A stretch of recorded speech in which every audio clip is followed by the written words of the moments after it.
Story the letter to the God का main character the Lencho. भाई इस character के बारे में क्या कहना, गजब है ये। पता नहीं इस बंदे ने कौन सा सस्ता नशा करा हुआ है, मुझे भी करना है यार।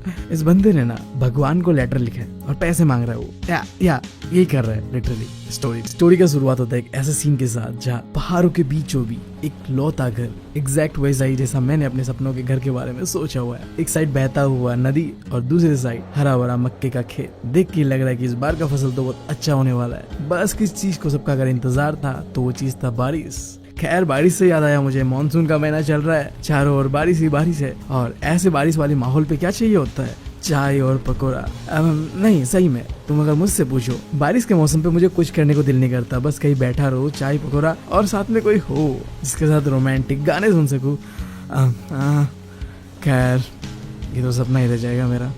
जैसे मैंने तुम्हें बताया कि इस साल मक्के का खेती जो था लैंचो का वो अच्छा होने वाला था। बस एक चीज का इंतजार था, वो था बारिश। अब यहाँ पे क्या होता है, लैंचो सुबह से उठता है और कुछ भी काम नहीं करके बस आसमान को तके जा रहा था। तुम समझ जाओ क्यों, वो इस उम्मीद पे लगा हुआ था कि बारिश आएगा और जो है सोने पे सुहागा कर देगा फसल का। वाकई अपने बीवी को कहता भी ये बात की बस हमें कोई चीज का जरूरत है तो थोड़ा बारिश। और ये सुन के उसकी बीवी भी आगे से कहती है, हाँ भगवान चाहे तो जरूर होगा। नहीं सही बात है, भगवान चाहे तो क्या कुछ नहीं हो सकता है ना। खैर सीन शिफ्ट होता है जहाँ दिखाया जाता है कि अब लैंचो के बच्चों के बारे में थोड़ा बहुत, जहाँ जो घर के बड़े बच्चे थे वो खेत पे काम कर रहा है और जो घर के छोटे बच्चे थे वो घर के आसपास ही मस्ती कर रहा है। और इसी बीच लैंचो का पत्नी यानी उन बच्चों का मॉम उन्हें खाने को बुला लेती है। अब देखो ऐसा अक्सर होता है कि हम जो सोचते हैं ना वो हमारे साथ हो जाता है। अब लैंचो सोच ही रहा होता है खाते खाते की बस थोड़ी देर में बारिश आ ही जाएगा शायद, और देखो सोचते सोचते बारिश आ ही गया और हमारे लैंचो भाई से रहा नहीं गया। वो खाने के प्लेट को छोड़ते हुए बाहर निकलता है और बारिश की बूंदों को अपने बदन पे फील करने लगता है। एक बड़ा सा क्लाउड माउंटेन की शेप का उसके ओर आ रहा होता है। बाहर में जो हवा चल रही थी ना वो मीठी थी, खुशबूदार थी, फ्रेश थी। ये सब देख के लैंचो अपने फैमिली से कहने लगता है कि देखो ये जो बारिश की बूंदे है ना, ये बस बारिश की बूंदे नहीं है, ये यार कॉइन्स है, यानी कि तुम कह लो सिक्के है, पैसे है। जो मोटे मोटे बारिश की बूंदे है ना वो 10 सेंट है और जो छोटे छोटे बारिश की बूंदे है ना वो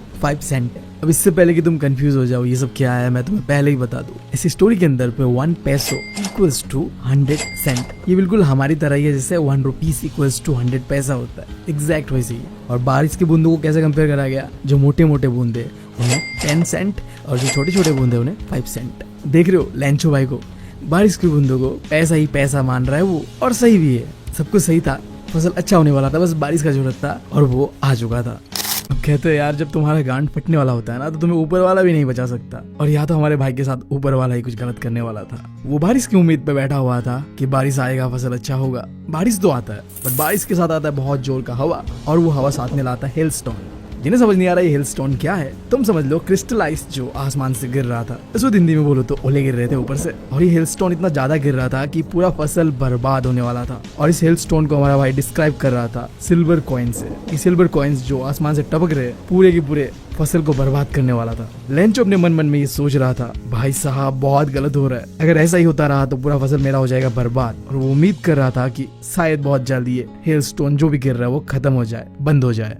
पर जैसा हमारे लैंचो भाई ने सोचा था उसका बिल्कुल उल्टा होता है। ये हेलस्टोन बहुत देर तक रहता है और पूरे फसल को बर्बाद कर देता है। पूरा जो मक्के का खेत था वो सफेद हो चुका था, ऐसा लग रहा था कि किसी बंदे ने नमक डाल दिया हो। यहाँ पे नमक सिंबलाइज कर रहा है कि पूरा बर्बाद हो चुका है खेत। किसी भी कच्ची के अंदर पे एक पत्ता नहीं था, जितने भी मक्के थे वो बर्बाद हो चुका था। ये सब देख के हमारा भाई लैंचो खेत के बीचों बीच खड़ा होता है, दुख दर्द पीड़ा के साथ। और भाई का दुख दर्द हमसे ज्यादा और कौन समझ सकता है। जब हमारा एग्जाम पास आ रहा होता है ना तब हम भी इतने ही दुख दर्द पीड़ा पे होते हैं जितना अब हमारा भाई है खेत के बर्बाद हो जाने की वजह से। अपनी बेटी को देख के वो कह रहा होता है कि अगर लोकस्ट ने अटैक किया होता ना हमारे खेत पे फिर भी शायद इतना बर्बादी नहीं होता जितना इस हेलस्टोन ने किया है। अब जिन्हें समझ नहीं आ रहा ये लोकस्ट क्या है, ये कीड़ा होता है जो फसलों को बर्बाद कर देता है। तो भाई के कहने का मतलब ये है कि जो लोकस्ट यानी कि उन कीड़ों का जो अटैक होता है ना वो भी इतना भयानक नहीं होता जितना इस बर्फ के ओलों का है, यानी कि तुम कह लो इस हेलस्टोन का है। इस हेलस्टोन ने कुछ भी नहीं रखा था उनके लिए। अब पूरे साल भर उनके पास कोई भी कॉर्न नहीं है खाने को, जितना भी मेहनत उन्होंने किया था सब बर्बाद हो चुका है। अब खाने को कुछ नहीं है, कैसे चलेगा पूरा साल, भूखा रहेंगे, सीधा बात है। उनको मदद करने के लिए अब कोई नहीं है। अब जब भी तुम्हारे साथ ऐसा सिचुएशन होता है कि तुम्हें लगता है कि अब क्या करना है, कुछ भी नहीं दिख रहा होता है सही गलत, बस तुम फंस चुके हो कहीं। तब तुम्हारे मन में आता है कि अब अगर कोई हमें बचा सकता है तो वो है भगवान। उसी तरीके से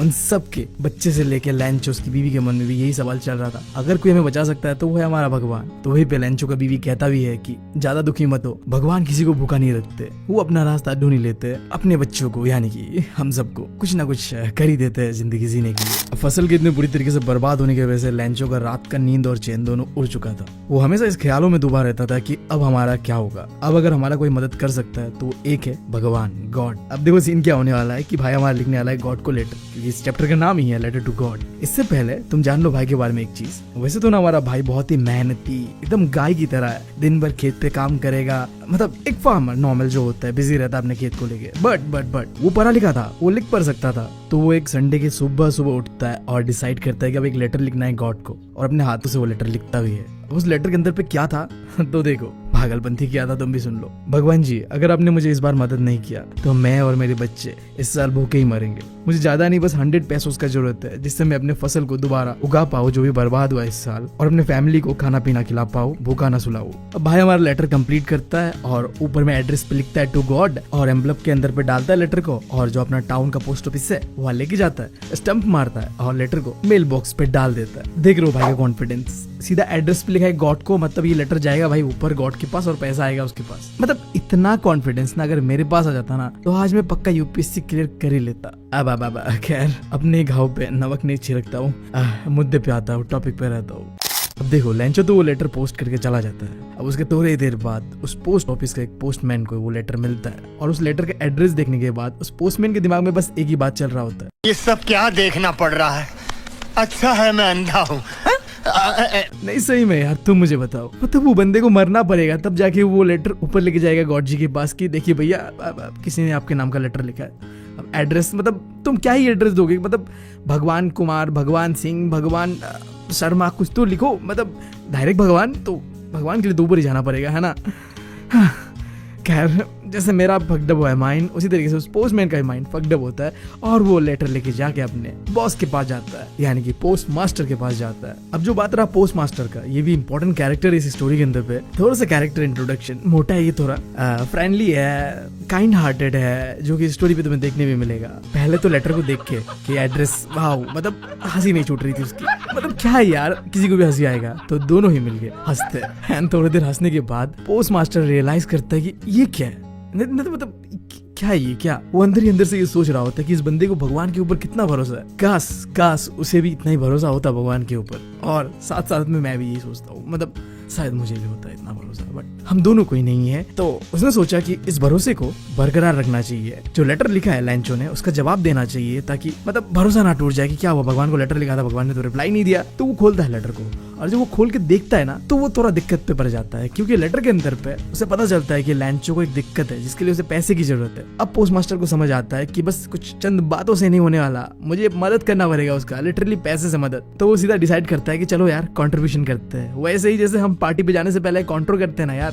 अपना अपना हिस्सा निकालो, बिल्कुल ऐसे ही। तो वो सीधा अपने दोस्तों के पास जाता है, कहता है भाई ये दारू का कंट्रोल, आई मीन चंदे का कंट्रोल कर दो यार, अपना अपना हिस्सा निकालो। तो वो अपने दोस्तों से मांगता है, उस पोस्ट ऑफिस में काम करने वाले एम्प्लॉय से मांगता है, और अपने भी थोड़ी मोटी सैलरी का जो पार्ट है वो कंट्रीब्यूट करता है, एंड जो भी पैसा इकट्ठा होता है वो एम्बलप पे डालता है, एंड देन वो लेटर पे सिग्नेचर करता है गॉड के नाम का, और लेटर पोस्ट कर देता है। अब फिर आता है अगला संडे, लैंचो वापस आता है पोस्ट ऑफिस पे, पूछता है आके कि मेरे नाम का कोई लेटर आया है भगवान की ओर से। तो जिस पोस्टमैन ने पहली बार लेटर लिया था वही उसे अपने हाथों से लैंचो को वो लेटर देता है, और लैंचो लेटर पाने के बाद बिल्कुल भी सरप्राइज नहीं होता, ऐसे जैसे उसे पता ही था, यकीन ही था कि ये लेटर आने ही वाला है भगवान की ओर से। मैं बता रहा हूँ इस बंदे का कॉन्फिडेंट है। मेरी सांस फूल रही है यार। मैम ठीक है, वो लेटर को खोलता है और पैसे को काउंट करता है, और रुको, इसके बाद उसका मूड चेंज होता है, उसे गुस्सा आता है। उस लेटर के अंदर पे जो उसने 100 पैसोस मांगा था वहां में पूरे के पूरे 100 पैसोस नहीं था। अब उसके दिमाग में ये सवाल चल रहा था कि पैसे कम कैसे है, ऐसा तो नहीं हो सकता कि भगवान ने कम दिए हो, भगवान से गलती हो ही नहीं सकता, और ये चीज भी नहीं हो सकता कि भगवान बार्गेन करने लगेगा मुझसे कि नहीं भैया 100 की जगह थोड़ा कम ले लो, ऐसा भी नहीं हो सकता। तो वो तुरंत जाता है उस पोस्ट ऑफिस के विंडो पे और जाके पेन पेपर मांगता है। एक पब्लिक टेबल था पास पे, वहीं पे बैठता है और दोबारा वो लेटर लिखता है बहुत ही गुस्सा वाला फेस के साथ। पता नहीं क्या लिखा हुआ उसने, थोड़ी देर में पता चलेगा। एंड देन वो उस लेटर को मेल बॉक्स पे डाल देके चला जाता है। अब जैसे ही लेंचो जाता है वो लेटर पोस्ट मास्टर के पास लाया जाता है। पोस्ट मास्टर काफी एक्साइटेड था कि देखना है उसे कि क्या है इस लेटर पे, जो उसने मदद किया है पहली बार किसी का इतनी अच्छी तरीके से। ढेर सारा थैंक यू तो एटलीस्ट होगा ही होगा है ना। हाँ थैंक यू ही होना चाहिए, मतलब आदमी गुस्से वाला शक्ल में क्या ही लिखेगा, थैंक यू लिखेगा आई गेस। देखते हैं क्या लिखा था। हाँ तो वो खोलता है लेटर और देखता है कि लेंचो भाई हमारा लिखता है कि गॉड, मैंने जो आपसे पैसा मांगा था ना उसमें से बस मुझे मिला है 70 पेसोस, और बाकी का जो पैसों है ना वो आप मुझे भेज दीजिए, मुझे उसका बहुत जरूरी है। बट बाकी पैसों को मेल के द्वारा इस पोस्ट ऑफिस से मत भेजिएगा, किसी और तरीके से भेजिएगा, क्योंकि ये जो लोग काम करते हैं ना पोस्ट ऑफिस पे, जो एम्प्लॉयज है, ये एक नंबर के चोर है। खत्म कहानी भाई। यही है कहानी। क्या मिला? नहीं क्या मिला हमारे पोस्टमैन को, पोस्ट मास्टर को? गाली भाई, गाली। ओह माय गॉड, हमारा लेंचो तो बेंचो निकला यार। खैर स्टोरी तो सैड एंडिंग के साथ खत्म होता ही है, क्या कहूँ। और भाई साहब लेंचो कौन सा नशा करता है लेंचो ही जानता है।